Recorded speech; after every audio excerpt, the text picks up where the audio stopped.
Shalom. Baik, kali ini kita akan belajar bersama-sama tentang wanita dalam tulisan Paulus. Walaupun perempuan adalah ciptaan yang sepadan dengan Allah, sama seperti laki-laki, tapi pada zaman dulu perempuan tidaklah memiliki peranan penting dalam bidang jabatan atau dalam hal memimpin. Wanita pada zaman dulu dipandang rendah, bahkan hak milik waris pun hanya diberikan kepada laki-laki. Namun sekarang adalah zaman yang berbeda. Wanita saat ini sudah memiliki kesempatan untuk memiliki hak dan memimpin. Namun di masa sekarang masih ada yang menerapkan aturan yang ada pada masa dulu dengan memegang teguh tulisan Paulus dalam 1 Korintus 11 ayat 3, pasal 14 ayat 34 sampai 25 dan 1 Timotius 2 ayat 11 sampai 12. Yang dimana Paulus seolah-olah memandang rendah perempuan. Dalam presentasi kali ini saya akan membahas wanita dalam tulisan Paulus. Harlow mengatakan bahwa istilah wanita diberikan kepada seorang gadis yang telah mencapai usia tertentu pada masa perkembangannya, yaitu pada usia memasuki tahap perkembangan dewasa, yaitu usia 20-40 tahun. Sedangkan Ibrahim mengatakan bahwa wanita adalah seorang manusia yang memiliki tendensi feminin yang mengandung daya tarik kecantikan. Dalam bahasa Yunani, wanita berasal dari kata gune yang berarti perempuan, istri, ibu, janda, mengambil perempuan yang bertunangan. Dan perempuan adalah penolong yang sepadan bagi laki-laki. Dalam Kamus Besar Bahasa Indonesia, sepadan merupakan kata-kata yang memiliki nilai yang sama, sebanding dan seimbang.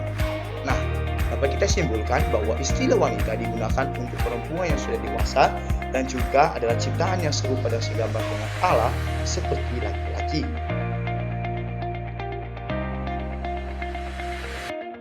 Biografi Rasul Paulus. Dulunya Paulus bernama Saulus sebelum ia bertobat. Paulus adalah seorang rasul bagi non-Yahudi, yaitu bangsa Romawi kuno. Saulus lahir di kota Tarsus di tanah Kilikia, dan Paulus adalah orang Yahudi dari suku Benyamin. Saulus dibesarkan di Yerusalem dan dididik dengan teliti di bawah pimpinan Gamaliel. Paulus mulanya seorang penganiaya murid-murid Tuhan dan juga orang-orang yang percaya akan Kristus. Tapi setelah pengalamannya bertemu Yesus ketika dalam perjalanannya ke Damsyik, ia akhirnya berubah menjadi pengikut Yesus. Cara tradisi terhadap wanita. Dalam hukum Yahudi, perempuan dianggap bukan seorang pribadi, melainkan sebuah barang. Ia dilarang mempelajari hukum Taurat, mengajarkan hukum Taurat kepada perempuan sama seperti menaruh mutiara di mulut binatang. Perempuan tidak memiliki tempat dalam ibadah di sinagoge. Mereka ditempatkan di ruangan tertutup di dalam sinagoge atau di serambi, agar tidak terlihat seorang laki-laki pergi ke sinagoge untuk belajar. Tetapi perempuan hanya untuk mendengar. Di dalam sinagoge, pelajaran dari kitab suci dibacakan oleh salah seorang anggota persekutuan, tetapi bukan seorang perempuan yang akan mengurangi kehormatan persekutuan. Sedangkan pada zaman Paulus adalah didominasi dengan budaya Yunani dan Romawi yang adalah memiliki pandangan bahwa wanita memiliki kedudukan yang rendah dibanding pria. Pada zaman Paulus juga wanita tidak diizinkan dalam pendidikan, dalam hal berdiri di depan umum dalam konteks keagamaan pun sangat jarang. Nah, yang menjadi permasalahannya sekarang adalah pandangan Rasul Paulus terhadap wanita kembali sering disalahartikan akibat tulisannya di 1 Korintus. Nah, 1 Korintus 14 ayat 34 sampai 35. Di mana di situ dikatakan bahwa wanita diperintahkan untuk menunjukkan diri sesuai ajaran hukum Taurat. Sedangkan dalam 1 Timotius 2 ayat 11 sampai 12, Rasul Paulus juga memberikan instruksinya terhadap spesifik kepada para wanita di gereja Efesus.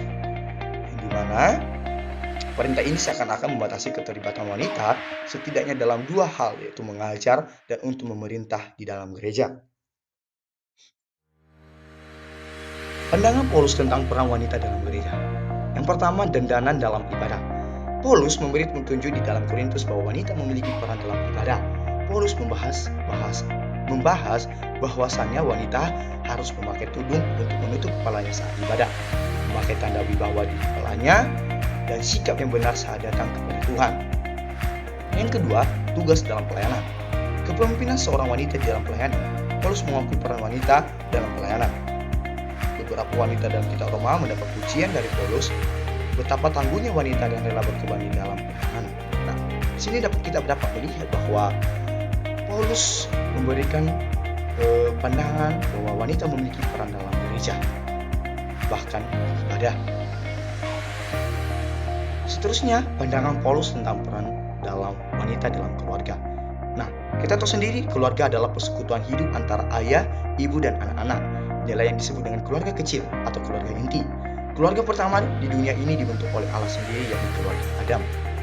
Paulus memandang wanita memiliki peran penting dalam keluarga. Wanita adalah seorang ibu yang merawati dan mengasuh anaknya dengan sepenuh hati. Wanita sebagai seorang istri harus memenuhi kewajibannya kepada suami, dan istri juga tunduk kepada suami. Hal tunduk tidak berarti merendahkan pribadi seseorang, karena di dalamnya tidak tersirat penindihan atau penindasan. Dapat kita lihat di sini bahwa pandangan Paulus tentang peran wanita dalam keluarga, di mana wanita memiliki hak dalam keluarga. Yang menjadi implikasinya pada masa kini, dari tulisan Paulus, beberapa konsep yang didapat bahwa di dalam gereja terdapat peran-peran penting yang tidak dapat diambil wanita dalam hal itu. Nah, konsepnya adalah dalam gereja laki-laki lah yang diutamakan dibanding kaum perempuan.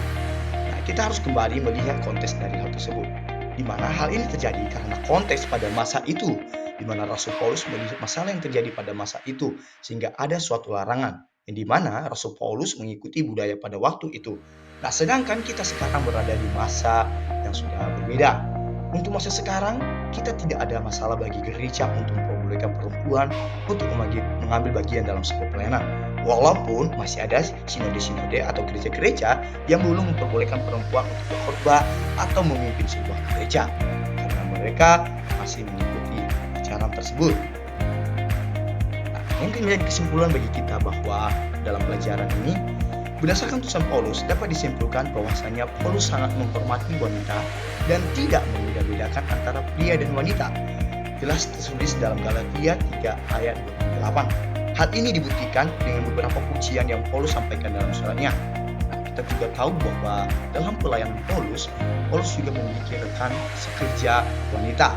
Nah, pandangan Paulus dalam tulisannya tampaknya seperti menganggap wanita dalam kalangan yang rendah dan tidak bisa berbuat apa-apa. Nah, kita harus kembali melihat bahwa pada saat itu Paulus hanya mengikuti budaya saat itu saja, bukan berlaku untuk sekarang. Demikian presentasi dan pelajaran kita pada hari ini. Tuhan Yesus memberkati kita semuanya. Shalom.